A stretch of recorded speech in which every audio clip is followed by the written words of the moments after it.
मेरे प्यारे ब्रजेशियन, जैसा कि आप सभी को पता है कि बोर्ड एग्जाम 2025 बहुत ही जल्द आप सभी के सामने होने वाला है।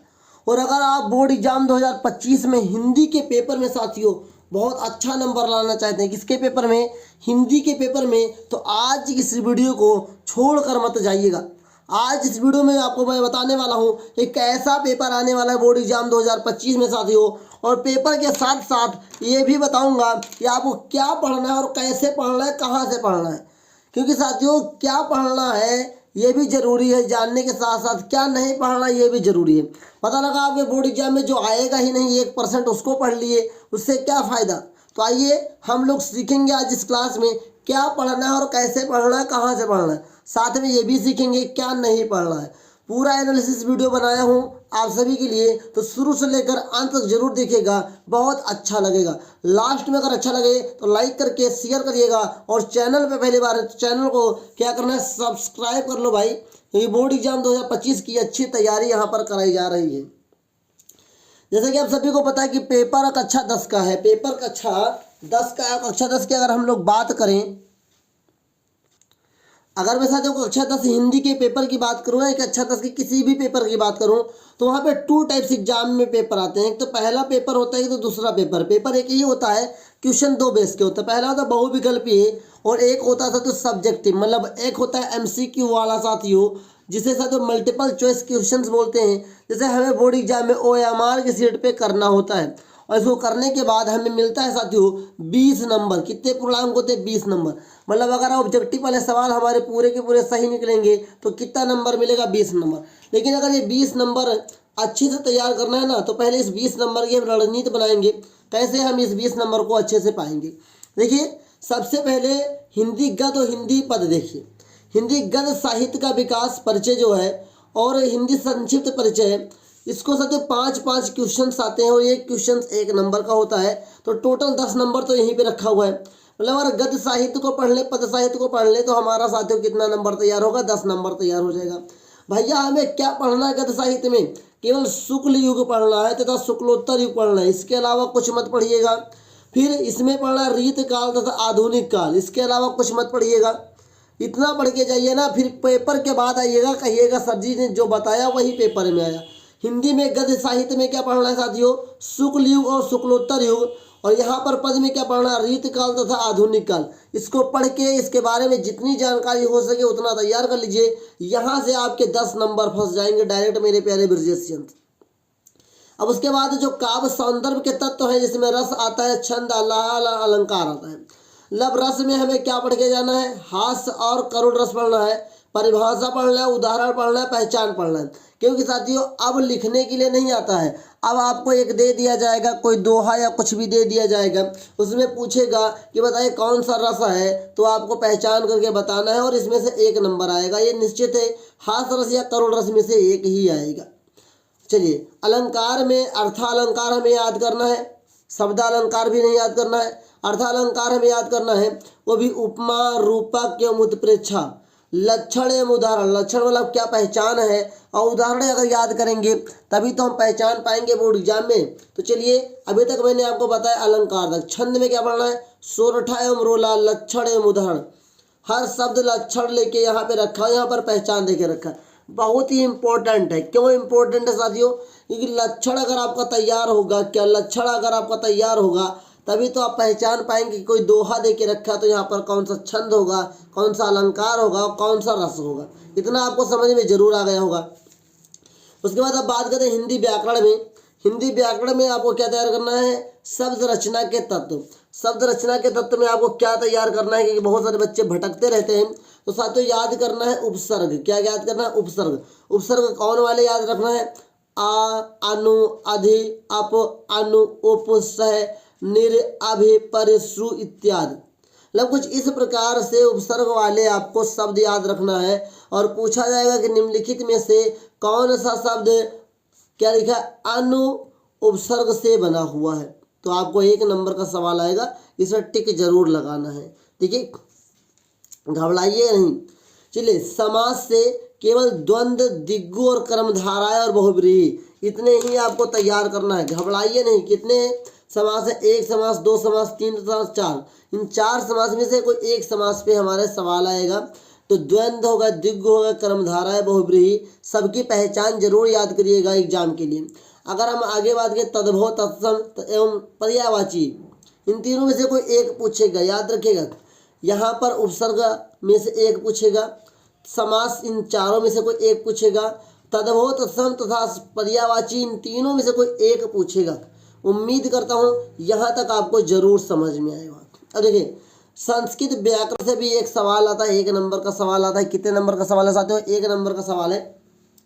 सर्वनाम तद और युष्मद का याद कर लीजिए। सर्वनाम तद और युष्मद अच्छी तरीके से तैयार कर लीजिए। यहाँ से एक सवाल एक नंबर का पूछेगा। फिर वाक्य स्वरूप पूछता है एक नंबर का। वाच्य प्रयोग और वाच्य परिवर्तन पूछता है, याद रखिएगा। प्रयोग भी पूछ लेता है और वाच्य परिवर्तन भी पूछ लेता है। पद परिचय, पद परिचय विकारी एवं अविकारी शब्द होता है। अब मैं आपको बता रहा हूँ साथियों, अगर ये 20 नंबर जो मैंने बता दिया है आपने आज से भी पढ़ा और अगला 10 दिन कितना दे दो, केवल 10 दिन दे दो इसके लिए।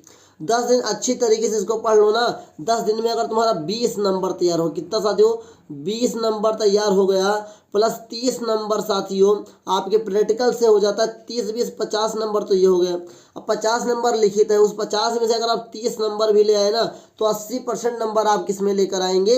बोर्ड एग्जाम हिंदी के पेपर में 80% नंबर लेकर आएंगे। बहुत अच्छे स्कोर होगा, 80 से भी ज़्यादा हो सकता है साथियों। 20 का 20 भी किसी किसी बच्चों का सही जाता है। बहुत लोग कहते हैं साथियों 20 में 20 कैसे सही हो सकता है? 20 में 20 सही हो सकता है, बस आप प्रयास करिए। 10 दिन समय दीजिए, कितना? 10 डेज दीजिए। आज ये टारगेट बनाइए कि सर जी ने जो जो बताया है वो पढ़ेंगे केवल, और 10 दिन में उसे ख़त्म करेंगे, जिससे कि आपकी हिंदी 20 नंबर की जो है ऑब्जेक्टिव सवाल तैयार हो जाए।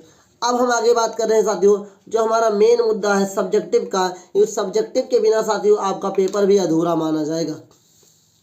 चलिए अब हम बात करते हैं सब्जेक्टिव के बारे में कि आपको क्या पढ़ना है और कैसे पढ़ना है। सब्जेक्टिव में बात करें तो गद्य हेतु निर्धारित पाठ वस्तु से गद्यांश से आधारित प्रश्न, ये कितने नंबर का? 6 नंबर का है। ध्यान रखिएगा 6 नंबर का है। और अभी आपके मन में एक सवाल उठ रहा होगा, ये साथियों पाठ्य वस्तु हम कहाँ से प्राप्त करेंगे या कैसे प्राप्त करेंगे? आपके मन में ये सवाल उठ रहा होगा, तो घबराइए नहीं। अभी मैं सिलेबस बताने के बाद आपको ये भी बताऊंगा पाठ्य वस्तु कहाँ से मिलेगी। अब देखिए ध्यान से, पद हेतु निर्धारित पाठ्यवस्तु से पद्यांश, मतलब एक गद्यांश आएगा एक पद्यांश, दोनों पे आधारित आपको प्रश्नों के जवाब देने होंगे। जैसे 6 नंबर होंगे। अगर आप अच्छे से करेंगे ना तो इन 6 दूनी 12 में से 10 नंबर आपका पूरा का पूरा मिलेगा। अगर इन दोनों में आपने संदर्भ सही निकाल दिया, संदर्भ कब जाएगा साथियों? जब आप डेली हर पेज पढ़ेंगे, मतलब हर सब्जेक्ट का 1-1 2-2 पेज पढ़ेंगे, तो वही आपका ये 10 नंबर अच्छे से क्लियर हो पाएगा। फिर लिखा है संस्कृत गद्यांश का संदर्भ सहित हिंदी में अनुवाद। याद रखिएगा संस्कृत में जो आता है वो हिंदी में अनुवाद करने के लिए आता है, व्याख्या करने के लिए नहीं आता। तो हिंदी में अनुवाद एक गद्यांश आता है, एक पद्यांश आता है, और इन दोनों को करना होता है। ये 5-5 नंबर के होते हैं साथियों, बहुत ही इंपॉर्टेंट। 2 नंबर का इसका संदर्भ होता है, 3 नंबर की इसका हिंदी में अनुवाद होता है। अब आगे बात करें निर्धारित खंड काव्य से कथानायक चित्रण एवं तथ्य, जो हम लोग पढ़ते हैं ना कि एक हमारी किताब में पहले नहीं होता था, अब शायद किताबों में भी आने लगा है। जो खंड काव्य होता है उसको पढ़ करके किसी चरित्र तथ्य का हमें क्या करना, व्याख्या करना होता है, बताना होता है, जिसके लिए हमें 3 नंबर मिलता है। ओके चलिए 6 नंबर जो क्वेश्चन आता है, छठा प्रकार है वो लगा निर्धारित गद्यांश, मतलब गद्य खंड के पाठ्यवस्तु से संबंधित लेखक का जीवन परिचय एवं उनकी प्रमुख रचना का नाम। प्रमुख रचना का नाम किन्हीं 2 रचना का नाम जरूर लिखिएगा। तो 3 नंबर आपके जीवन परिचय का, 2 नंबर आपके रचना का, 5 नंबर का ये मिलता है। ठीक उसी प्रकार पद से पढ़े हुए किसी एक लेखक का, एक कवि का जीवन परिचय देते हुए प्रमुख रचना का नाम लिखना है, ये भी आपको 5 नंबर मिलेगा। सारे इंपॉर्टेंट मैं बता रहा हूँ, बस आप घबराइए नहीं। अब आगे देखिए साथियों, फिर लिखा हुआ है साथियों यहाँ पर श्लोक जरूर याद रखिएगा। संस्कृत खंड के पाठ्यवस्तु से कठस्थ श्लोक जो प्रश्न पत्र में ना आया, बहुत इंपॉर्टेंट है, जो मैंने अंडरलाइन कर दिया है। जो प्रश्न पत्र में ना आया हो, अधिकतर बच्चे क्या करते हैं होशियारी के चक्कर में कि जो बोर्ड एग्जाम में पेपर आता है उसमें जो श्लोक लिखा हुआ आता है उसी के अंदर उसी को लिख के चले आते हैं और 2 नंबर आपका बर्बाद हो जाएगा। इसलिए मैं कहता हूँ कि 6 लाइन, कितने 6 लाइन का श्लोक याद करिएगा। ये 4 लाइन बोर्ड एग्जाम में आएगा, तो जो आपको बोर्ड एग्जाम के पेपर में आएगा उसे यहाँ पे लिखना नहीं है, तो जो 2 लाइन बचेगी उसको आप यहाँ पे लिख देंगे। श्लोक के कितने लाइन याद करना है? 6 लाइन याद करना है। एक श्लोक लगभग 2 लाइन का होता है, तो 3 श्लोक हर हाल में आपको तैयार करना है। फिर अब पत्र लेखन आपको आना चाहिए, जो कि आपके 4 नंबर का साथियों। पत्र लेखन आप लिखते हैं तो 4 में से 3 तो मिलेगा ही मिलेगा। अब आइए 9 नंबर की बात करते हैं। 9 नंबर में क्या है? संस्कृत खंड के पाठ्यवस्तु पर आधारित प्रश्नों से किन्हीं 2 का संस्कृत में उत्तर। मतलब साथियों 5 प्रश्न आपको देके रखेंगे और 5 प्रश्न संस्कृत में से किन्हीं 2 का उत्तर देंगे संस्कृत में ही, तो आपको 2 नंबर मिलेंगे, दोनों सही जवाब पर। फिर निबंध रचना करना है। या जो मैं बता रहा हूँ उस पर तैयार कर लो, उससे आगे मत तैयार करना। एक वैज्ञानिक पे तैयार कर लो, सामाजिक कार्यों पर, धार्मिक कार्यों पर, सांस्कृतिक आर्थिक समस्या एवं जनसंख्या, स्वास्थ्य, शिक्षा, पर्यावरण एवं यातायात के नियमों पर आधारित विषय। इन सभी में से आपको याद नहीं करना है, केवल पढ़ना है। देखिए साथियों, पढ़ने के साथ साथ टॉपिक तैयार करिए। टॉपिक मतलब ये हमें वैज्ञानिक अगर हम लिखना शुरू करेंगे तो इसमें क्या क्या टॉपिक डालेंगे, क्योंकि जब टॉपिक आपके माइंड में रहेगा ना तो आप लिख डालेंगे। जब आपके माइंड में टॉपिक रहेगा ही नहीं तो आप नहीं लिख पाएंगे। तो आपकी इन सभी में से क्या होना चाहिए? टॉपिक तैयार करिए, पढ़िए, लिखने का प्रैक्टिस करिए, तो आप लिख पाएंगे। तो अभी तक आपको मैंने बताया कि बोर्ड एग्जाम में कैसे आपको तैयारी करनी है, हिंदी को लेकर के क्या पढ़ना है और कैसे पढ़ना है। अब मैं आपको बताता हूँ कि आपके सिलेबस में क्या है और किन चैप्टर को आप अच्छे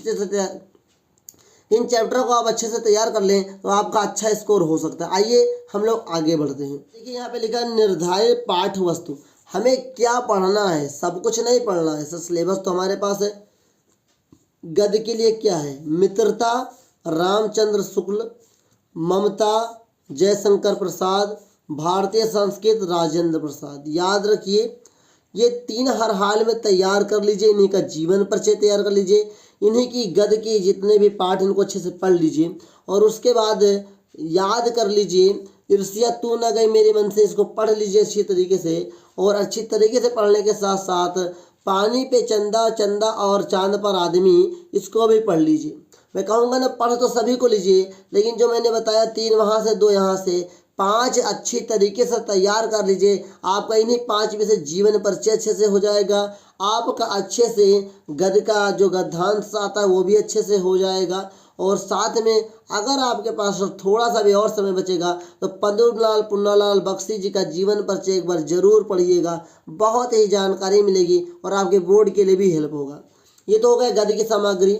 अब जो काव्य की सामग्री से हम लोग पद बोलते हैं, तो सूरदास हर हाल में तैयार करिए, तुलसीदास तैयार करिए, ये हर हाल में तैयार करिए।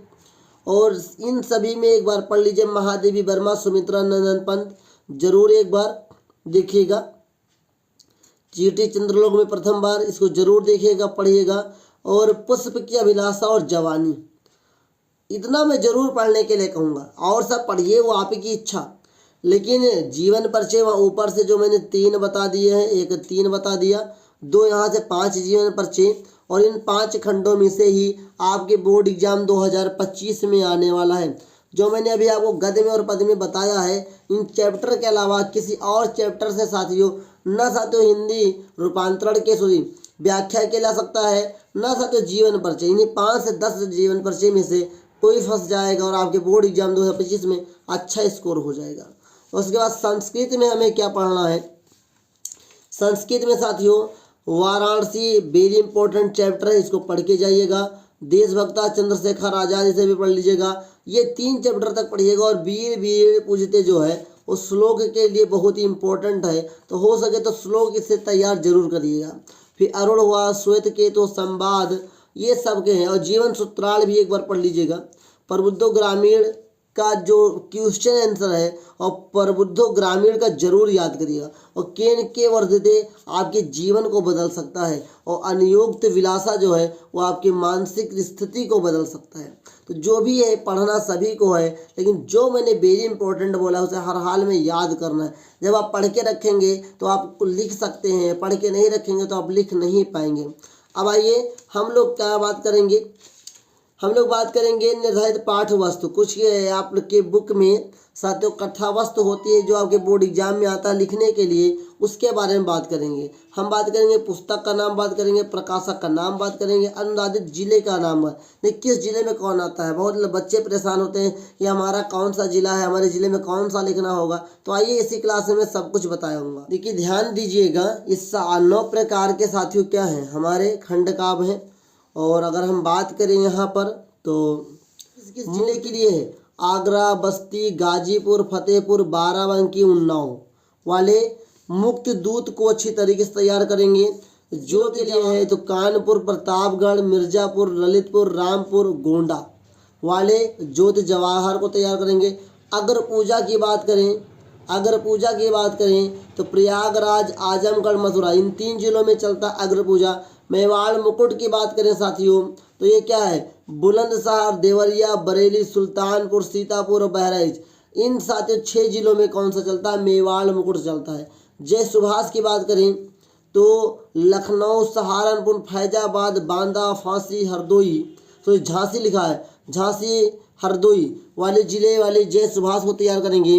मातृभूमि के लिए गोरखपुर, मुरादाबाद, शाहजहाँपुर, लखीमपुर खीरी, मैनपुरी, मुजफ्फरनगर वाले मातृभूमि के लिए तैयार करेंगे। कर्ण कौन तैयार करेगा, कर्ण तैयार करेंगे अलीगढ़ वाले, जौनपुर, बलिया, हमीरपुर, एटा। कर्मवीर भरत कौन तैयार करेगा तो तैयार करेंगे मेरठ, फर्रुखाबाद, पीलीभीत, रायबरेली। तुमुक कौन तैयार करेगा, वाराणसी, इटावा, बिजनौर, जालौन, बदायूं। इन सभी जिलों में साथियों ये आएगा। और मैंने इसलिए इसको लाख के आपको समझा दिया है 21 जिले वाले कौन सा खंड काव्य तैयार करेंगे।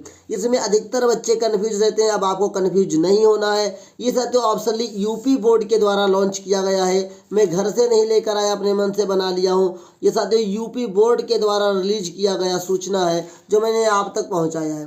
उम्मीद करता हूँ कि आज इस क्लास में आपने सीखा होगा कैसे बोर्ड एग्जाम में अच्छी तरीके से सिलेबस को तैयार करके जाना है और कौन सा चीज़ कहाँ से पढ़ना है। पूरी क्लास को अच्छे से देखा होगा तो आपने देखा होगा और समझा भी होगा कि किसको कहाँ से पढ़ना है और कितना पढ़ना है, क्योंकि साथियों कितना पढ़ना है ये जरूरी हमें पता होना चाहिए, तब हम ज़्यादा स्कोर कर पाएंगे। उम्मीद करता हूँ आज की क्लास आपको अच्छी लगी होगी। अगर आप अच्छी लगी हो ना तो साथियों आप चैनल को कर लो सब्सक्राइब, क्योंकि बोर्ड एग्जाम 2025 में बनना है टॉपर। सब्सक्राइब कर लीजिए, वीडियो अच्छी लगी तो लाइक कर दीजिए, चैनल को सब्सक्राइब करके शेयर करना मत भूलिए। चलिए मिलेंगे एक नई वीडियो में जहां पर मैं साथियों आपको सिखाऊंगा जीवन परिचय कैसे लिखा जाता है। मिलेंगे नेक्स्ट क्लास में, तब तक के लिए जय हिंद, वंदे मातरम साथियों।